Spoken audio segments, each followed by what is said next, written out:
રાષ્ટ્રપતિ દ્રૌપદી મુર્મુ આજથી 2 દિવસ ઓડિશાના પ્રવાસે ભુવનેશ્વર સ્થિત અખિલ ભારતીય આયુર્વિજ્ઞાન સંસ્થાનના 5મા દીક્ષાંત સમારંભમાં થશે સામેલ. ઉપરાંત આદિકવિ સરલાદાસની જયંતિમાં લેશે ભાગ.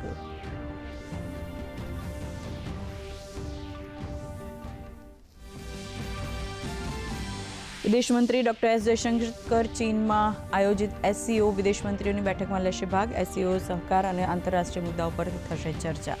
ઉપરાંત વિદેશમંત્રી દ્વિપક્ષીય બેઠકો પણ કરશે.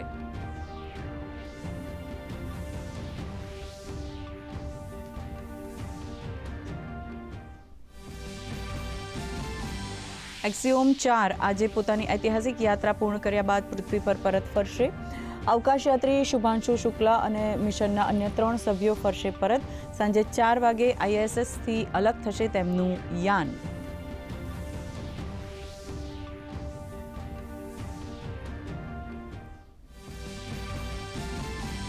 ઉત્તર ભારતમાં શ્રાવણ માસના પ્રથમ સોમવારને પગલે શિવાલયોમાં ઉમટી ભક્તોની ભીડ. બમ બમ બોલેના નાદથી ગુંજ્યા શિવાલયો.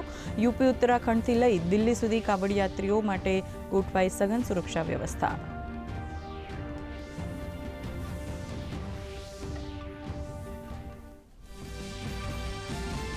મુખ્યમંત્રી ભૂપેન્દ્ર પટેલે મુજપર પાસે નવો 2 લેન હાઈ લેવલ પુલ બનાવવા ₹212 કરોડ કર્યા મંજૂર. દુર્ઘટનાગ્રસ્ત પુલની સમાંતર મહી નદી ઉપર બનશે નવો પુલ.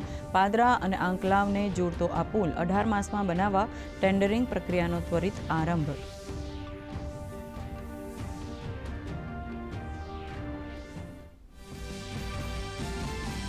રાજ્યમાં છેલ્લા 24 કલાકમાં 140 તાલુકામાં વરસાદ. સૌથી વધુ મહેસાણાના સતલાસણામાં 4 ઇંચ વરસાદ, બનાસકાંઠાના દાંતામાં 3.5 ઇંચ, બોટાદના વરડવાડામાં 3.5 ઇંચ તો આણંદના ખંભાતમાં 2.5 ઇંચ વરસાદ.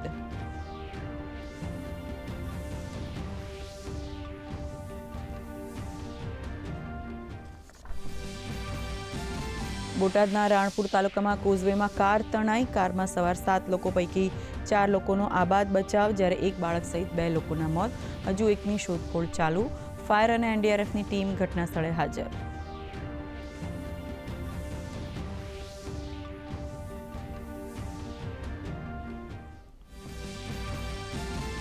યુક્રેનને પેટ્રિયટ મિસાઇલ મોકલશે અમેરિકા. અમેરિકાના રાષ્ટ્રપતિ ડોનાલ્ડ ટ્રમ્પે કહ્યું, આધુનિક સૈન્ય ઉપકરણને બદલે 100% ભરપાઈ કરશે યુક્રેન. યુદ્ધ વિરામના પ્રયાસ ન કરવા બદલ પુતિન પ્રત્યે વ્યક્ત કરી નારાજગી.